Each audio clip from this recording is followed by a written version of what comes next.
हर हर Mahadev. Welcome to hydrogen classes. आज का टॉपिक है मोलर कंडक्टिविटी। बेसिकली यहाँ मैंने इसके न्यूमेरिकल्स लेने की कोशिश करी और कंडक्टिविटी को मोलर कंडक्टिविटी से रिलेट करने की कोशिश करी है। बहुत ज़्यादा एक्सप्लेनेशन मैंने यहाँ पे molar conductivity, limiting molar conductivity की नहीं दी है, वो हम अपनी नेक्स्ट वीडियो में देंगे। आज बस formula based question, resistivity, resistance के कुछ क्वेश्चन यहाँ पे दिए जा रहे हैं बेसिकली फॉर्मूला समझाने के लिए। आइए देखते हैं। हर हर Mahadev. Welcome to hydrogen classes. आज का टॉपिक है मोलर कंडक्टिविटी और इसे मोलर कंडक्टेंस भी कहा जाता है। मैं बहुत थ्योरेटिकल टॉपिक पढ़ाने के मूड में नहीं हूँ आज। इसके न्यूमेरिकल, बेसिकली फॉर्मूले न्यूमेरिकल मैं आपको दिखाऊंगा, उससे अवगत कराऊंगा। देखिए मोलर कंडक्टिविटी है क्या। आप ये तो जानते हैं कंडक्टिविटी का आपा मैं लास्ट वीडियो में आपको निकालना सिखा चुका हूँ। अगर एक बार कंडक्टिविटी सेल मैं कनेक्ट कर दूँ व्हीटस्टोन ब्रिज से तो वहाँ से रेजिस्टेंस आ जाता है। किसी भी कंडक्टिविटी सेल का जी स्टार में निकाल सकता हूँ मैनुअली, एल और ए को डिटरमाइन करके। एल है लेंथ ऑफ इलेक्ट्रोड्स एंड ए है area of cross section of electrodes. तो अगर कंडक्टिविटी सेल का जी स्टार मुझे पता होता है, वो निकाल लेता हूँ, आर मैं व्हीटस्टोन ब्रिज से निकाल लूँ तो कापा निकल जाता है, यानी कंडक्टिविटी निकल जाती है। तो अगर एक बार कंडक्टिविटी आ जाएगी तो मोलर कंडक्टिविटी भी आप निकाल लोगे। और फॉर्मूले में आज मैं न्यूमेरिकल में आपको ये सॉल्व करके दिखाऊंगा कि निकालते कैसे हैं। फर्स्ट ऑफ ऑल आप देखिए, molar conductivity is defined as a conducting power of all ions produced by dissolving 1 mole of an electrolyte in the solution। अगर आप 1 मोल इलेक्ट्रोलाइट को सॉल्यूशन में घोल दें, यानी सॉल्यूशन बना ले, यानी 1 मोलर सॉल्यूशन बना ले, 1 मोलर यानी 1 मोल इलेक्ट्रोलाइट पर लीटर ऑफ सॉल्यूशन बना ले, तो जो आयंस की जो पावर होगी कंडक्ट करने की, है ना, कितना वो कंडक्ट करेंगे, क्या उनकी ताकत है कंडक्ट करने की, उसे ही मोलर कंडक्टिविटी कहा जाता है।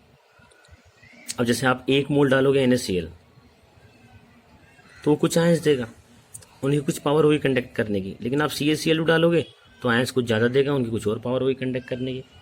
हालांकि कंडक्टिविटी नंबर ऑफ आयंस के बजाय और भी फैक्टर्स पे डिपेंड करते हैं, वो लेने के मूड में नहीं हूँ भी मैं। It is denoted by lambda. ये आपको डेल्टा जैसा लगेगा, इसे लैम्डा ही बोलते हैं, लैम्डा डिनोट करते हैं इसे। तो फॉर्मूला क्या बन जाता है, बिल्कुल सिंपल है। Molar conductivity is nothing but the conductivity divide by molarity. कई जगह बुक्स में यहाँ स्मॉल सी लिखा मिलेगा, यानी कंसंट्रेशन।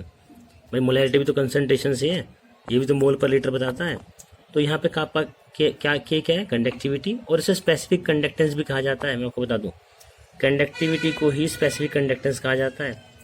एम क्या था, मोलैरिटी ऑफ सॉल्यूशन, यानी मोलर कंसंट्रेशन भी से कहा जाता है। तो कई बुक्स में लिखा होता है molar conductivity equals to specific conductance divide by molar concentration. रिश्ता वही, सोचने की बात वही है। अब यहाँ देखिए आप, मोलर कंडक्टिविटी क्या होगा, कापा बाय यानी कंसंट्रेशन यानी मोल पर लीटर, मोलैरिटी तो मोल पर लीटर होता है। यानी आप कापा को, कंडक्टिविटी को डिवाइड कर दो बस कंसंट्रेशन से, तो क्या निकल के आ जाएगा, molar conductivity. It's so simple. लेकिन यहाँ दिक्कत क्या आती है, देखिए जब मैं कापा की यूनिट होती है साइमन मीटर इनवर्स, और जब मैं ये पुट करूँगा कंसंट्रेशन मोल पर लीटर में, तो ये जो मोलर कंडक्टिविटी की यूनिट आएगी वो आएगी siemens centimetre inverse mole inverse litre. But according to SI system, SI system के अनुसार हम जो यूनिट लेते हैं, हम वो यूनिट लेते हैं साइमन सेंटीमीटर स्क्वायर पर मोल, यानी लीटर को नहीं लेते हम। देखना लीटर हट गया यहाँ से, और जो सेंटीमीटर इनवर्स था वो सेंटीमीटर स्क्वायर बन गया। तो मैंने लीटर की जगह से क्या पुट किया कि हमारा जो यूनिट है वो सेंटीमीटर इनवर्स से मीटर स्क्वायर हो गया और लीटर हट गया। इस चीज़ को एक्सप्लेन कर देता हूँ। तो जो फॉर्मूला हमारे पास है वो ये है, ठीक है। तो आप क्या करोगे, एक्सप्लेनेशन देखिए। मोलर कंडक्टिविटी कापा आप पुट करोगे Simon centimetre square centimetre inverse mole inverse litre था। ये कैसे आया था, जब कापा को मैंने साइमन सेंटीमीटर इनवर्स में लिया था और कंसंट्रेशन को मोल पर लीटर में लिया था, तो ये यूनिट आई थी। आइए यूनिट, अब मैं जानता हूँ 1 लीटर 1000 सेंटीमीटर क्यूब के बराबर होता है, तो 1 लीटर की जगह पुट कर दूंगा 1000 सेंटीमीटर क्यूब। तो जो सेंटीमीटर इनवर्स था -1, ये था 3, तो क्या रह जाएगा, 2 रह जाएगा और लीटर हट जाएगा। तो यूनिट क्या बन गई, तो मोलर कंडक्टिविटी की यूनिट बन गई आपकी Simon centimetre square per mole into 10⁻³ आ जाएगा। यानी सीधी बात, नो बकवास अगर मैं करूँ तो मैं आपको बता सकता हूँ कि अगर आप कापा साइमन सेंटीमीटर इनवर्स में पुट करते हो, कर दो पुट, कोई दिक्कत नहीं है। कंसंट्रेशन मोल पर लीटर में पुट करते हो, कोई दिक्कत नहीं है। आप सीधा उसमें 10⁻³ मल्टीप्लाई कर देना, तो जो आंसर आएगा आपका ऑटोमेटिकली, जो आंसर आएगा आपका उसकी यूनिट क्या होगी, यूनिट होगी साइमन सेंटीमीटर स्क्वायर पर मोल, यानी लीटर को हटा के सेंटीमीटर स्क्वायर के टर्म्स में कन्वर्ट कर दिया। कब, जब मैंने 1000 लगा दिया। 1000 का मतलब यही है कि लीटर एलिमिनेट हो चुका है और अब मैं इसे सेंटीमीटर के टर्म्स में ले चुका हूँ। आप यहाँ देखिए, molar conductivity equals to kappa by M. अगर काप्पा मीटर इनवर्स में, सेंटीमीटर की जगह मीटर ले लिया, कंसंट्रेशन मोल पर लीटर में, तो 1 लीटर में जानता हूँ 10⁻³ मीटर क्यूब के बराबर होता है। तो यूनिट क्या आएगी, siemens metre inverse mole inverse 10⁻³ metre cube. मैंने लीटर को हटा के ऑलरेडी लीटर को ऊपर ले गया, उसकी जगह क्या पुट कर दिया, 10⁻³ मीटर क्यूब, ये पुट कर दिया डायरेक्ट। तो आंसर क्या बन गया, kappa by conductivity by molar concentration into 10⁻³। तो साइमन मीटर स्क्वायर पर मोल आ जाएगा। यानी कुल मिला के बात ये है, अगर आप काप्पा साइमन मीटर इनवर्स में ले रहे हो, ये रहा, तो आप 10⁻³ से मल्टीप्लाई कर दोगे तो आंसर इसी यूनिट में आ जाएगा हमारा। और अगर आप यहाँ पे सेंटीमीटर इनवर्स लेते हैं तो 10⁻+3 से मल्टीप्लाई कर दोगे तो आंसर बन जाएगा साइमन सेंटीमीटर स्क्वायर पर मोल। फिर भी कोई डाउट हो हम डिस्कस करेंगे ही आज, उसे हम देख सकते हैं। एक बात और बताना चाहूँगा, इफ़ वन मोल, कई जगह इसे 1 ग्राम मोल लिख रखा होगा तो उसका मतलब 1 मोल ही होता है। If 1 mole of electrolyte is dissolve in solvent having some volume, मान लो कोई सॉल्वेंट था, उसकी कुछ वॉल्यूम थी, मैंने उसमें 1 मोल इलेक्ट्रोलाइट मिलाया, so that the volume of solution become V बन गया वॉल्यूम उसका। कुछ सॉल्वेंट में मैंने मिलाया 1 मोल सॉल्यूट इलेक्ट्रोलाइट मतलब, तो वी वॉल्यूम बन गया। तो मोलर कंडक्टिविटी क्या थी, काप्पा बाय मोलैरिटी, मोलैरिटी है मोल पर लीटर। तो 1 मोल इलेक्ट्रोलाइट लेते ना, since the number of moles of electrolyte 1 था, तो मोल्स की जगह 1 पुट कर दूंगा, लीटर ऊपर चला जाएगा। तो ये लीटर क्या है, वॉल्यूम था ना, लीटर वॉल्यूम आ गया वी। मैंने 1 लीटर थोड़ी लिया, मैंने कहा वी वॉल्यूम बना वी, तो मैंने वी पुट कर दिया। तो molar conductivity equals to kappa into V भी कई बार लिखा जाता है। कब, जब 1 मोल इलेक्ट्रोलाइट था, तो equals to kappa into we. तो उसे घबरा मत जाना देख के इस रिलेशन को, कहाँ से आया, where we is volume of the solution in centimetre, इसे सेंटीमीटर में ज़्यादातर लिया जाता है, containing 1 mole of the electrolyte. यानी अगर 1 मोल इलेक्ट्रोलाइट मैंने ले रखा है तो मैं molar conductivity equals to kappa into V भी लिख सकता हूँ। तो कल ये फॉर्मूले पढ़े थे, जी स्टार बराबर R K, resistance equals to resistivity L by A, और ये मैंने आज पढ़ा molar conductivity kappa by metre. अगर मैं सेंटीमीटर में ले रहा हूँ ना सेम से काप्पा को, तो 10⁻³ से मल्टीप्लाई करूँगा। अगर मीटर में ले रहा हूँ, साइमन मीटर इनवर्स में ले रहा हूँ, तो 10⁻³ से मल्टीप्लाई करूँगा। ये बात अभी हो चुकी है। ये फॉर्मूला भी होता है कब, kappa equals to molar conductivity equals to kappa into volume, कब, जब 1 मोल इलेक्ट्रोलाइट लिया हो।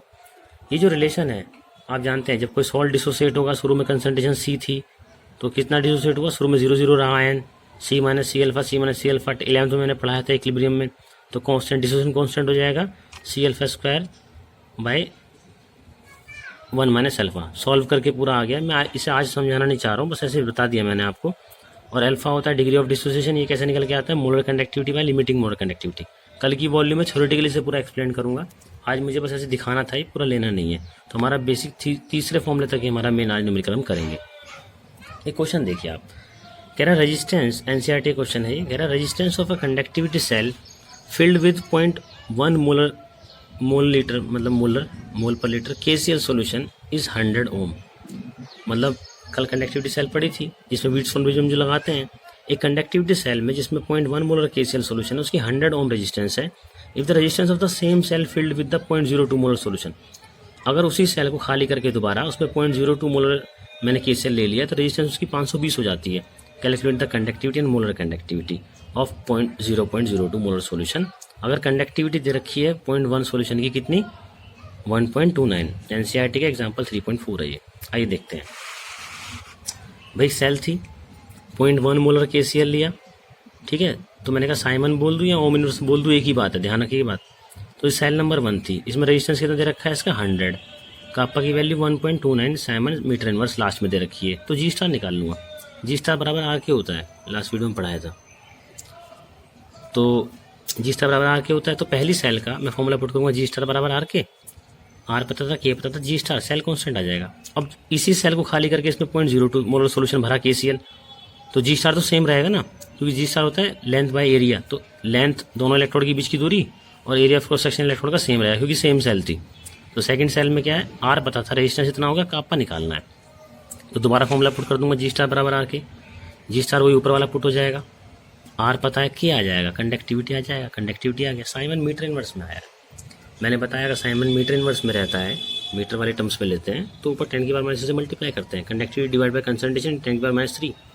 तो यहाँ आप देखिए मैंने क्या किया, तो molar conductivity equals to kappa by molarity to 10 की पावर -3। तो मैंने क्या पुट करा, कापा ये रहा 0.02 सोल्यूशन का, कंसंट्रेशन क्या थी 0.02 इसकी पूछी थी, इंटू 10 की पावर -3 कर दिया, तो मोलर कंडक्टिविटी निकल के आ गया साइमन मीटर स्क्वायर पर मोल। फिर भी कोई डाउट हो आप मुझे कॉल कर सकते हैं। एक और न्यूमेरिकल देखिए, electrical resistance of column of 0.05 molar NaOH। तो कंसंट्रेशन क्या लिए सोल्यूशन की 0.05 molar, solution diameter of electrode 1 centimetre, तो रेडियस क्या हो जाएगा 0.5, द लेंथ कितना हो जाएगा इलेक्ट्रोड्स की 50 सेंटीमीटर, इज इतना, रेजिस्टेंस कितना है 5.55 10 की पावर 3 ओम। तो एक सेल है, कॉलम है जिसमें 0.05 मोलर NaOH लिया हुआ है, डायमीटर जो है 1 सेंटीमीटर है, लेंथ उसकी जो इलेक्ट्रोड की 50 दी है, रेजिस्टेंस उसके कितना है 5.55 10 की पावर 3 दिया है। Calculate resistivity, conductivity and molar conductivity. Again very easy, cell था 0.05 कंसंट्रेशन है, लेंथ इलेक्ट्रोड की दे रखी है, डायमीटर दे रखा है, रेडियस हो जाएगा, डायमीटर 1 था, रेडियस हो जाएगा 0.5। तो एरिया क्या होता है, area of cross section of square circle क्या होता है A बराबर पाई आर स्क्वायर, पाई पता है, आर हो जाएगा 0.5 पुट कर दिया, एरिया आ गया। रेजिस्टेंस क्या होता है rho, resistivity L by A, तो रेजिस्टिविटी क्या बन जाएगी resistance into A by L, R दे रखा है 5.55 10 की पावर 3 गिवन है, ठीक है। ए अभी निकाल लिया ऊपर, 50 L दे रखा है, पुट कर दिया, रेजिस्टिविटी आ गया। तो कंडक्टिविटी क्या होता है 1 ओवर रेजिस्टिविटी, रेजिस्टिविटी को रखा तो कंडक्टिविटी आ गया, तो ऊपर जाके ओम इनवर्स सेंटीमीटर इनवर्स बन गया। अब सेंटीमीटर इनवर्स वाला फॉर्मूला पुट करें कापा में, कापा बाय कंसंट्रेशन, मोलर कंडक्टिविटी कैसे निकले, कापा बाय कंसंट्रेशन 10 की पावर 3, क्यों लिया 10 की पावर 3, साइमन सेंटीमीटर इनवर्स आ रहा है, 10 की पावर 3 लिया, कापा लिया, सी लिया, हमारा मोलर कंडक्टिविटी निकल के आ जाएगा Simon centimetre square per mole. Thank you very much, still you are having any doubt you can call me and ask me, bye.